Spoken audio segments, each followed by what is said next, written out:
Hello student, this is Pankaj Dhiman, faculty member of SBS Law College, Sriganganagar. We are studying interpretation of statutes and principles of legislation. And next question is discuss in brief the internal aids to the interpretation. तो जब भी हम किसी statute को interpret करते हैं तो उसमें जो इंटरनल एड्स होती हैं वो किस तरीके से हमें हेल्प करती हैं, किस तरीके से प्रियम्बल जो है इंटरप्रिटेशन स्टैट्यूट्स में इंपॉर्टेंट रोल प्ले करता है, इसको देखेंगे। देखिए, किसी भी कॉन्स्टिट्यूट को जब हम इंटरप्रेट करते हैं तो उसके कुछ इंटरनल्स एड्स हमें अवेलेबल होती हैं, कुछ इंटरनल हेल्प हमें अवेलेबल होती हैं उस स्टैट्यूट को इंटरप्रेट करने में। वो इंटरनल एड्स क्या क्या होती हैं उनको हम यहाँ पे पढ़ेंगे और किस तरीके से इंटरप्रिटेशन की जाती है इन चीज़ों को हम पढ़ेंगे। देखिए, internal aids plays an important role in the interpretation of statutes. Internal aids means internal part of the statute. ये किसी भी कानून के इंटरनल पार्ट्स होते हैं, जैसे प्रियम्बल है आपके पास, कॉन्टेक्स्ट है, प्रोविजंस हैं, ऑब्सेंस क्लॉज हैं, ये सारे आपके किसी भी लॉ के इंटरनल पार्ट्स होते हैं। These internal parts remain attach compulsive with the statute. कोई भी कानून बनता है तो उस कानून में ये इंटरनल पार्ट्स हमेशा अटैच होते हैं। इनफैक्ट एवरी स्टैट्यूट और act mention these internal aids. कोई भी एक्ट बनता है तो वहाँ पे ये इंटरनल एड्स अवेलेबल होती हैं और ये एड्स हेल्प करती हैं जब इस कानून को अगर इंटरप्रेटेट करना हो कोर्ट के थ्रू। तो ये इंटरनल एड्स क्या क्या है इनको हम पढ़ेंगे। सबसे पहले preamble. Preamble is an important internal aid, it play a important parts in the interpretation. तो देखिए, कोई भी लॉ बनता है उसका स्टार्टिंग में एक प्रियम्बल, उसकी प्रस्तावना दे रखी होती है और ये उस स्टैट्यूट का इंटरनल पार्ट होता है, उसका इंटरनल पार्ट होता है जो कि हेल्प करता है उसकी इंटरप्रिटेशन करने के लिए। When the language and statute is not clear और leads to more than one constructions then the preamble is considered to know the intention of the legislature. आपने कॉन्स्टिट्यूशन ऑफ इंडिया देखा, वहाँ पे प्रियम्बल होता है।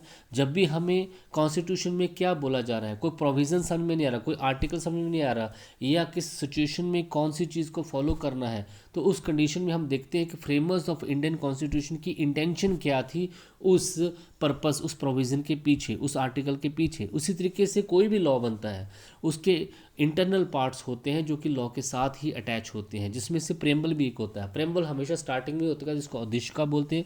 इसका पर्पस क्या होता है कि जहाँ पे आपको लॉ का पर्पस समझ में नहीं आ रहा है तो लॉ किस पर्पस से बनाया गया है तो उसकी इंटेंशंस को जानने की कोशिश की जाती है। जब आपको लॉ के प्रोविजन समझ में नहीं आ रहे तो प्रियम्बल के थ्रू जो है आप उस एक्ट की इंटेंशंस के ऑब्जेक्ट को समझने की कोशिश करते हैं। जैसे when the language of the statute is not clear और lead to more than one construction then the preamble is considered to know the intention of the legislature. It seems that what was the object behind that. ये जो act बनाया गया, statute बनाया गया, इसके पीछे का ऑब्जेक्ट क्या है ये हमें प्रियम्बल से पता चलता है। What was the policy behind the act, इस एक्ट के पीछे की नीति क्या है ये हमें प्रियम्बल से पता चलता है। Which mischief has been tried to be removed by the legislature. कानून के थ्रू, लेजिस्लेचर के विधानपाल के थ्रू किस मिसचीव को, किस शरारत को, किस गलत काम को जो है रिमूव करने की कोशिश वहाँ पे की गई है। तो प्रियम्बल जो है एक बहुत ही इंपॉर्टेंट जो है रोल प्ले करता है जब भी हमने जो है किसी लॉ को इंटरप्रेट करना हो तो ये हमारे लिए एक इंटरनल एड का काम यहाँ पे करता है। London Country Council preamble play an important role in the determining the intention of the legislature. Sometime preamble is also used to determine the solution in the case of ambiguity. तो इस case में भी यही बोला गया कि जो आपके पास प्रियम्बल है ये कि कानून किस पर्पस से बनाया गया है, कानून का आशय क्या है, विधायिका का आशय क्या है, ये डिटरमिन करने में बहुत हेल्पफुल होता है। कि बस सोल्यूशन भी निकालता है at the time of ambiguity. Ramashray versus district panchayat Raj officer Gorakhpur AI 1998 के केसेस में Allahabad high court held that where the language statute is clear and unambiguous there is literal construction should be adopted. अगर किसी भी कानून की, स्टैट्यूट की लैंग्वेज क्लियर है, अनएम्बिग्यूअस है, तो उस कंडीशन में लिटरल कंस्ट्रक्शन ही की जाएगी। बट द लैंग्वेज जब क्लियर नहीं है, gives more than one meaning, तो प्रियम्बल जो है वो यूज़ किया जाता है for the determining the intention of the legislature. A similar view has been expressed in the Madhya Pradesh high court Jagit Kumar Jadish Chandra AR 1982 के केसेस में it was said that it is correct that the preamble is a key to determine the intention of the legislature. इसमें case में ये बोला गया कि preamble जो है वो की होती है, एक बहुत इंपॉर्टेंट की है, कुंजी है कि किस तरीके से हम जो है कानून की जो आशय है, लेजिस्लेचर का जो विधान पालिका का जो आशय है वो निर्धारित कर पाते हैं। और ये पॉसिबल हो पाता है सिर्फ और सिर्फ प्रियम्बल से, क्योंकि प्रियम्बल हमें बताता है कि उस एक्ट का पर्पस है क्या। Kedarnath versus state of West Bengal का केस है। Criminal Law Amendment Act 1949 was challenged on the ground that it encroaches upon the Article 14 of the Constitution। तो इस केस में क्या हुआ, क्रिमिनल लॉ अमेंडमेंट 1949 जो है चैलेंज किया गया कि ये आर्टिकल 14 को क्या करता है, इंक्रोच करता है। Section 4 provide the government with the right to determine the which offence should be tried by the special court through the special procedure. इस सेक्शन के अंडर जो है क्रिमिनल लॉ अमेंडमेंट एक्ट 1949 के अंडर सेक्शन 4 में government के पास ये right था कि किसी भी ऑफेंस को किस तरीके से ट्राइड करना है स्पेशल कोर्ट में, स्पेशल प्रोसीजर की, ये उसके पास राइट था। It has been called the arbitrary voluntary order. उसको जो है जो आर्बिट्रेटरी और वॉलंटरी ऑर्डर माना गया। This system devoid the accused of the benefit of trial the common courts. Accused को कहीं ना कहीं यहाँ पे कॉमन कोर्ट में जो है प्रोसीजर, कॉमन कोर्ट में जो है जो उसको कॉमन प्रोसीजर के थ्रू जो है उसको ट्राई किया जाना था, वो नहीं हो पा रहा था। स्पेशल प्रोसीजर का राइट जो है गवर्नमेंट के पास यहाँ पे था। But Supreme Court did not accept this argument, said that the preamble of the act mentions it is the correct for the immediate trial for the effective sentence of the certain offences. लेकिन Supreme Court ने इस view को नहीं माना। उन्होंने ये बोला कि इस एक्ट के प्रेम्बल में ही लिख रखा है कि इमीडिएट ट्रायल जो है किसी स्पेशल सर्टन ऑफेंस के लिए इमीडिएट ट्रायल चलाया जा सकता है। तो हमें प्रेम्बल से ही पता चल गया कि इस एक्ट का पर्पस है क्या, और गवर्नमेंट के पास पावर है कि वो किसी स्पेशल केस के लिए स्पेशल प्रोसीजर और स्पेशल ट्रायल जो है अडॉप्ट कर सकता है। तो नॉर्मल कोर्ट में कॉमन प्रोसीजर के थ्रू अगर नहीं भी चलाया जा सकता है तो उस सिचुएशन में ये ठीक माना गया वहाँ पे। तो प्रेम्बल जो है बहुत हेल्पफुल होता है जब लेजिस्लेचर की इंटेंशन को वहाँ पे क्लियर करना हो। दूसरा है context. Context can not be ignored in the interpretation of statutes. When the language of the statute is observed and ambiguous or does not show the intention of the legislature, then context is used to know the intention of the legislature। अगर किसी भी कानून statute की language जो है वो observed है, ambiguous है, एक से ज़्यादा मीनिंग वहाँ पे आ रहे हैं, तो कंटेक्स्ट भी जो है लेजिस्लेचर की इंटेंशन को पता लगाने का अच्छा तरीका है। आनंद निवास प्राइवेट लिमिटेड वसी आनंद जी कल्याण जी AR 1965 का केस है। Supreme Court said that when the language statute is observed and ambiguous and gives more than one construction then the context is used to know the intention of the legislature. तो इसमें भी यही बोला गया कि जब किसी भी स्टैट्यूट की लैंग्वेज क्लियर नहीं है, एम्बिगुअस है, तो उस कंडीशन में कॉन्टेक्स्ट जो है वो भी इंपॉर्टेंट रोल प्ले करता है उस लेजिस्लेचर की इंटेंशन को क्लियर करने में।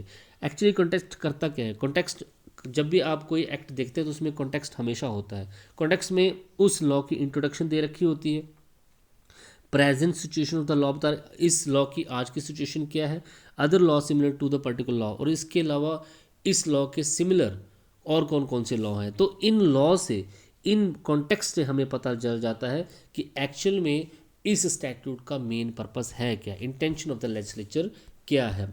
टाइटल एंड हेडिंग, तो देखा होगा आपने कोई भी लॉ बनता है तो वहाँ पे टाइटल और हेडिंग दे रखे होते हैं। हर लॉ में बड़े सारे टाइटल्स और उसके अंदर बड़े सारे हेडिंग दे रखे होते हैं। ये टाइटल हेडिंग डिफरेंट टाइप के होते हैं, लॉन्ग टाइटल होते हैं, शॉर्ट टाइटल होते हैं, सब हेडिंग होते हैं, हेडिंग ऑफ द चैप्टर्स होते हैं। ये भी हमें जो है एक आइडिया दे देते हैं उस एक्ट के बारे में कि उस एक्ट का मेन पर्पस क्या है। लॉन्ग टाइटल, जैसे long title extremely help in knowing the intention of the legislature. Generally every act is associated with a long title. हर एक एक्ट में आपको लॉन्ग टाइटल देखने को मिल जाते हैं और इससे हमें पता चल जाता है कि ये लॉ किसके लिए बनाया गया है, इंटेंशन ऑफ द लेजिस्लेचर क्या है, which direct light on the purpose of the object of the act. तो उससे जो है हमें लॉन्ग टाइटल से हमें पता चल जाता है कि उस एक्ट का पर्पस ऑब्जेक्ट क्या है। जैसे human rights protection act as long title, act for the better protection of human rights for the provision of the purpose of establishment of national human rights, state human rights commission and human rights codes. This title clearly tells the intention of the legislature. तो देखिए long title हमारे पास होते हैं और long title से हमें जो है उस एक्ट का सारा पर्पस समझ में आ जाता है। जैसे आपके पास ह्यूमन राइट प्रोटेक्शन एक्ट है, इस एक्ट में क्या लिख रखा है, act for the better protection. इस एक्ट का मेन पर्पस क्या है, इस लॉन्ग टाइटल से पता चल रहा है, इस लॉन्ग टाइटल से हमें पता चल रहा है कि क्या इसका पर्पस है। क्या लिख रखा है, act for the better protection of human rights, for the provision of the purpose of establishment, इस एक्ट के पर्पस के लिए national human right commission, state human right commission और ह्यूमन राइट कोर्ट्स बनाई जाएंगी। तो इस लॉन्ग टाइटल से हमें इस एक्ट का सारा मतलब समझ में आ गया कि ह्यूमन राइट्स प्रोटेक्शन एक्ट क्यों बनाया गया है, for the better protection human rights बनाया गया है। इसके साथ इसकी बेटर प्रोटेक्शन के लिए यहाँ पे नेशनल ह्यूमन राइट कमीशन बनाए गए हैं, स्टेट ह्यूमन राइट कमीशन बनाए गए हैं, ह्यूमन राइट्स कोर्ट बनाए गए हैं। तो हमें इस लॉन्ग टाइटल से इस एक्ट का सारा पर्पस समझ में यहाँ पे आ गया। Ashwini Kumar versus Arvind Bose AR 1952 Supreme court का केस है। The petitioner was an advocate of the Calcutta High Court and also Supreme Court. He filed in the registry in the original side a warrant of authority executed in the favor of the appear for the client, but it was rejected on the ground that under the High Court rules and order an advocate could not act but only plead. The petitioner argued that being an advocate of Supreme Court had a right to act and plead by himself without any instructions from the attorney. The Supreme Court looked at the long title, the Supreme Court Advocate and Practice in High Court Act 1951, which said an act to authorize advocate to Supreme Court to practice as to the right in the any High Court and accepted the contention of the petitioner. तो देखिए वो supreme court का act था और इस act में साफ कहा कि जो सुप्रीम कोर्ट का एडवोकेट होगा वो हाई कोर्ट में कभी भी प्रैक्टिस कर सकता है, तो उसको प्रैक्टिस करने का राइट यहाँ पे, उस केस को सुनने का राइट यहाँ पे दिया गया। तो देखिए लॉन्ग टाइटल, किसी भी एक्ट के लॉन्ग टाइटल से हमें उस एक्ट की इंटेंशन का पता चलता है। इसी तरीके से शॉर्ट टाइटल भी होते हैं। Short title of the act is only its nickname. तो शॉर्ट टाइटल से हमें जो है उस एक्ट का सिर्फ नाम पता चलता है, जैसे ह्यूमन राइट प्रोटेक्शन एक्ट 1993, इसके अलावा कंज्यूमर प्रोटेक्शन एक्ट 1986, इससे हमें पता चलता है कि ये कंज्यूमर की प्रोटेक्शन के लिए बनाया गया है। ह्यूमन राइट प्रोटेक्शन एक्ट जो है ह्यूमन राइट की प्रोटेक्शन के लिए बनाया गया है। इस तरीके से हमें जो है उस एक्ट के शॉर्ट टाइटल से वो एक्ट किस पर्पस के लिए बनाया गया है इतना आइडिया हमें हो जाता है। इसके अलावा सब हेडिंग्स होते हैं, हर एक लॉ के अंदर सब हेडिंग्स भी होते हैं। सब heading is called the heading of the sections. Generally every section or group of section have a title. हर एक सेक्शन या ग्रुप ऑफ सेक्शन का एक टाइटल होता है और वो हेल्प करता है कि उन सेक्शंस का और उस लेसेज की इंटेंशन का हमें पता चल जाता है। और but only when the language title is not clear, ये तभी किया जाता है जब लैंग्वेज जो है क्लियर नहीं है, उसमें इंटरप्रिटेशन की जरूरत है। तो मिस्टर प्रीक India private limited union of India AR 1990 supreme court held that doubts and ambiguity arising at the time of interpretation can be solved by the help of the subheading। तो सब heading से भी कई बार जो है उस statute की जो डाउट्स होते हैं उनको क्लियर किया जा सकता है। तो बड़े सारे सेक्शन होते हैं ना, और सेक्शन का एक कई बार ग्रुप बना होता है और बड़े सारे सेक्शन उसके अंदर लिख दिए जाते हैं, तो वो सब हेडिंग्स बोले जाते हैं। ये भी हेल्पफुल होते हैं इंटरप्रिटेशन के टाइम पे और लेजिस्लेचर की जो इंटेंशन है उसका पता लगाने के लिए। टाइटल ऑफ द चैप्टर, इसके अलावा हर एक चैप्टर के अपने अपना हर एक चैप्टर का अपना अपना एक टाइटल होता है। उससे भी हमें आप PC में जाएंगे तो crime against women, crime against the child, crime against the government, crime against the जो है नेशन, ये सारे इस तरीके से हर एक चैप्टर के अपने अपने टाइटल होते हैं और वहाँ से भी हमें उस एक्ट की इंटेंशन का पता चल जाता है। Generally every act is divided into the chapter and every chapter at its own title. When the language of title does not clearly the intention of legislation, then title of the chapter could be used to determine the intention of the legislation. तो इन chapter से भी हमें जो है पता चल जाता है कि उस लॉ की इंटेंशन क्या है। मार्जिनल नोट्स भी होते हैं, कई बार कोई लॉ बना होता है उसके साथ में मार्जिनल नोट्स बनाए होते हैं। Marginal notes are those notes which are inserted at the side of the section. उस सेक्शन के साइड में एक मार्जिनल नोट्स बना रखा होता है जिससे हमें जो है उस सेक्शन का, उस प्रोविज़न का इंटेंशन क्या है वो पता हमें चल जाता है। Marginal notes of the constitution are good example. Bengal Immunity Company versus state of Bihar AR 1955 Supreme Court cases में सुप्रीम कोर्ट ने खुद बोला है कि मार्जिनल नोट्स हैं कॉन्स्टिट्यूशन ऑफ इंडिया में, ये बहुत हेल्पफुल है, have been laid on by the constituent assembly. और ये सारे किसने बनाए वहाँ पे, कॉन्स्टिट्यूट असेंबली ने बनाया है, जिसने कॉन्स्टिट्यूशन ऑफ इंडिया बनाया, और ये बहुत हेल्पफुल होते हैं for the construction of the constitution. इसके अलावा refugee cooperative housing society limited New Delhi versus Harbans Singh AR 1982 का केस है। Titles and margin notes are recommended to be read along with the basic sections of the act to remove the doubt and ambiguity. तो ये बोला गया है supreme Court ने, Delhi high court ने basically ये बोला है कि ये रिकमेंडेड है कि आप मार्जिनल नोट्स जरूर पढ़ें जब आप मेन सेक्शन को पढ़ रहे हैं। तो मेन सेक्शन के साथ मार्जिनल नोट्स को पढ़ के आप उस एक्ट के जो डाउट है वो क्लियर कर सकते हैं। इसके अलावा प्रोविजियो, तो देखिए प्रोविजियो होते हैं कुछ किसी भी लॉ की जो इंटरनल पार्ट्स होते हैं उसमें प्रोविजियो भी दे रखे होते हैं। The proviso are also called exceptions, और ये एक्सेप्शंस बताते हैं the when proviso is added with the section then it provide certain exception to the section. Proviso basically क्या करता है, कोई भी सेक्शन होता है उस सेक्शन के क्या क्या एक्सेप्शंस है, कहाँ कहाँ पे वो सेक्शन वो प्रोविज़न अप्लाई नहीं होता ये बताता है। तो फिर इससे भी जो है हमें जो है उस सेक्शन उस एक्ट का उस प्रोविज़न का जो है मेन इंटेंशन समझ में आ जाता है। Union of India versus Sanjay Kumar Jain A act 2004 supreme court का केस है।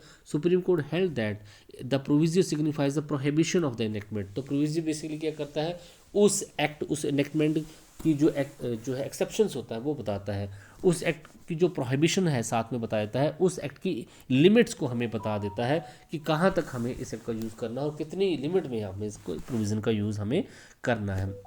Dwarkadas versus Dwarkadas AR 1975 supreme court का केस है। It has been said to the extent that the way the language of provision is clear and unambiguous there the provision can neither expand और restricted. तो यहाँ पे साफ बोला गया है कि अगर उस लॉ की उस प्रोविज़न की या उस स्टैट्यूट की लैंग्वेज क्लियर है अनएम्बिगुअस है तब जो है किसी भी तरीके की जो है एक्सपेंडेशन और रिस्ट्रिक्शन जो है प्रोविजन में नहीं की जाती है। पंक्चुएशन, तो पंक्चुएशन भी जो है हेल्पफुल होता है, ये भी एक इंटरनल पार्ट है किसी भी स्टैट्यूट का, पंक्चुएशन की रखी होती है और ये भी इंटेंशन का पता लगाने में, लेजिस्लेचर की इंटेंशन लगाने का पता लगाने में हेल्पफुल वहाँ पे होता है। Punctuation lay down the difference of importance of the two phrases. When the punctuation has been used, it means that the emphasis is on the particular phrase and the second one is ordinary. तो जब भी हम punctuation को use करते हैं तो इससे हमें ये पता चलता है कि उसका जो है एक पर्टिकुलर फ्रेज कितना इंपॉर्टेंट है दूसरा कितना ऑर्डनरी है। But here it is important that the punctuation only cannot be used to control the complete language expression of the statute. लेकिन punctuation जो है उस एक्ट की complete language expression को बताने कंट्रोल करने के लिए यूज़ जनरली नहीं की जाती है। Ashwini Kumar versus Arvind AR 1952 cases में ये बोला गया कि पंक्चुएशन भी जो है वेरी हेल्पफुल होती है at the time of interpretation. It can not be regarded as a controlling element of the meaning of, ये उस एक्ट को कंट्रोल करने का एलिमेंट नहीं होता है। Punctuation are use protecting the basic meaning of the statute, ये बेसिकली जो है उस प्रोविज़न का बेसिक मीनिंग निकालने के लिए जो है हेल्पफुल वहाँ पे होता है। इसके अलावा किसी भी स्टैट्यूट के जो इंटरनल पार्ट्स होते हैं उसमें एक्सप्लेनेशन भी दे रखी होती है। हर एक स्टैट्यूट में उसके प्रोविज़न और सेक्शंस में बड़ी सारी एक्सप्लेनेशन दे रखे होते हैं। इन एक्सप्लेनेशन से भी जो है कोर्ट को हेल्प मिलती है किस तरीके से इस प्रोविज़न को जो है लॉ को जो है स्टैट्यूट को इंटरप्रेट किया जा सके। Many time explanation are added to the main section. The main purpose is to explain the main section. इसका पर्पस क्या होता है, उस सेक्शन को अच्छे से एक्सप्लेन करना होता है और यहीं से कोर्ट को भी हेल्प मिलती है जब उस सेक्शन को उन्होंने इंटरप्रेट करना हो तो एक्सप्लेनेशन में जाके देख लेते हैं कि किस तरीके से इसको एक्सप्लेन किया गया है और उसी के अकॉर्डिंग उसका मीनिंग निकालने की कोशिश करते हैं। But it is necessary that explanation should not be construed in such a manner to give a meaning is inconsistent or adverse to the meaning of the main से। लेकिन explanation का use उस तरीके से नहीं किया जाना चाहिए जिससे उस सेक्शन का एक एडवर्स मीनिंग सामने निकल के आता हो। M सुंदरम वर्सेस VR पट्टा B रामन AR 1985 का केस है। Supreme court lay down the following object of the explanation. इस केस में जो है सुप्रीम कोर्ट ने बताया कि एक्सप्लेनेशन किसी भी एक्ट के अंदर किसी भी स्टैट्यूट के अंदर जो इंटरनल पार्ट्स होते हैं जिसमें से एक्सप्लेनेशन भी एक होता है, इसका क्या ऑब्जेक्ट होता है, इसका ऑब्जेक्ट होता है to determine the meaning of the intention of that. इससे जो है उस एक्ट की मीनिंग को डिटरमिन किया जाता है। In the case of doubt and ambiguity in the main enactment clearly according to the main object of the statute. इससे जो है हमें जहाँ पे भी उस स्टैट्यूट में कोई डाउट है एम्बिग्विटी है तो इससे जो है उस स्टैट्यूट के ऑब्जेक्ट का पता चलता है। Object of the statute is made meaningful हो जाता है। सॉल्व द मिसचीव, यहाँ पे किसी तरीके की शरारत या हरारत करने की कोशिश जो होती है उसको सॉल्व किया जाता है। Non obstructions in the interpretation, और इंटरप्रिटेशन के टाइम पे किसी तरीके की ऑब्स्ट्रक्शन वहाँ पे नहीं होती है। तो एक्सप्लेनेशन जो है ये जो है किसी भी स्टैट्यूट के इंटरनल पार्ट का हिस्सा होता है और eight the time of interpretation explanation जो किसी सेक्शन की कर रखी होती है वो भी बहुत हेल्पफुल होती है। नेक्स्ट आपके पास स्केड्यूल्स जो होते हैं, तो अनुसूचियाँ बना रखी होती हैं। हर एक्ट की बड़ी सारी अनुसूचियाँ होती हैं और ये अनुसूचियाँ जो होती हैं ये भी जो है बताती हैं। ये मेन पर्पस क्या होता है इसका, इम्प्लीमेंट द एक्ट इफेक्टिवली, इस एक्ट को किस तरीके से अच्छे से इम्प्लीमेंट किया जा सके। क्लैरिफाई द इंटेंशन, इंटेंशन को क्लैरिफाई किया जाता है क्या इंटेंशन है। Mention the method of use of power, और किस तरीके से पावर का यूज़ किया रखा होगा। ये सारी चीज़ें जो है स्केड्यूल में बता रखी होती है। हर एक एक्ट का एक स्केड्यूल होता है, ये आप देख सकते हैं, अनुसूची होती है, ये आपको पता होगा। It is the reason that the schedule should be considered while interpreting the statute. तो यही बोला गया है कि जब भी आप स्टैट्यूट को इंटरप्रेट करें तो स्केड्यूल, किसी भी स्टैट्यूट्स को जब आप इंटरप्रेट करें तो स्केड्यूल्स को हमेशा इंपॉर्टेंस दें। But it is important that if there is a conflict between the matter of provisions and schedules, the provisions of the act should be preferred. But जहाँ पे प्रोविजंस और स्केड्यूल में कोई डिफरेंट कॉन्फ्लिक्ट क्रिएट होता है तो आपको provision को इंपॉर्टेंस देनी है, ना कि स्केड्यूल को। एम अफाली pharmaceuticals limited versus state of Maharashtra के केसेस में ये बोला गया। इसके अलावा कोई भी एक्ट होता है उसके इंटरनल पार्ट में, जो भी एक्ट बनता है, जो भी एक्ट देख लें आप, उसके पार्ट में आपको इलिस्ट्रेशन में मिलेंगे। बड़े सारे एक्ट में इलिस्ट्रेशन एग्जांपल्स दे रखे होते हैं, और एग्जांपल से भी कई बार जो है आपके इंटरप्रिटेशन के टाइम पे कोर्ट को बड़ी ज़्यादा हेल्प मिलती है। Illustration also called examples, several act consist of the section with illusion. बड़े सारे इंडियन कॉन्ट्रैक्ट एक्ट ऐसा है, आपको मिल जाएगा कि सेक्शन के साथ उसका एग्जाम्पल दे रखा है, ताकि आपको स्वयं सारी चीज़ जो अच्छे से क्लियर हो जाए। ये कोर्ट को भी हेल्प करते हैं for determining the intentions of the legislator. Shambhunath state of Ajmer AI 1965 का केस है। It was held that the illustration explain the meaning of any actions rather than expanding or restricting it. Non-obstant clause भी होते हैं। Several times the various section the statute considers the notwithstanding anything contained. तो इसको non ऑब्स्टेंट्स clause बोलते हैं। जब भी किसी भी सेक्शन में ये लिख रखा होता है not with standing anything contain, इसका मतलब क्या होता है, this phrase over rules the other phrase of the act. ये जो पार्ट होता है, ये जो प्रोविज़न में अगर ये चीज़ लिख रखी है तो इसका मतलब होता है कि ये उस एक्ट के बाकी फ्रेज को जो है ओवर रूल्ड करता है। Hence these phrases are required to be considered while interpreting statute.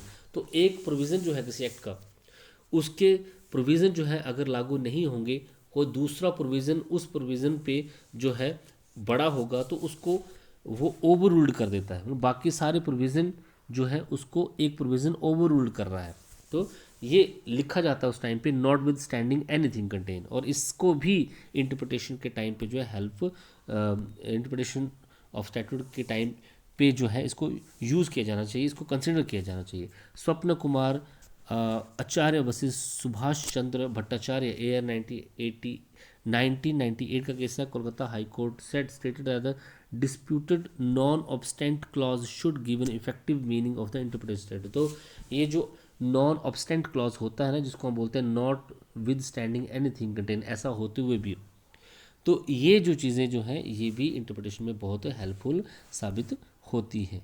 इसके अलावा आपके पास इंटरप्रिटेशन क्लॉज, तो बड़े सारे स्टैट्यूट ऐसे होते हैं वहाँ पे एक इंटरप्रिटेशन क्लॉज बना रखा होता है। Generally the starting section of every act contain the provision related to the definition. और ये इंटरप्रिटेशन क्लॉज जो होता है जनरली डेफिनेशन की फॉर्म होता है। जब भी कोई एक्ट आप पढ़ते हैं तो उसका सेक्शन 2 जनरली आपने देखा होगा वो सेक्शन से रिलेटेड होता है, और ये सेक्शन जो है इंटरप्रिटेशन क्लॉज होता है। यहाँ पे हर एक वर्ड को डिफाइन कर रखा होता है उस एक्ट के पर्पस के लिए। These words should be given same meaning while the constructing.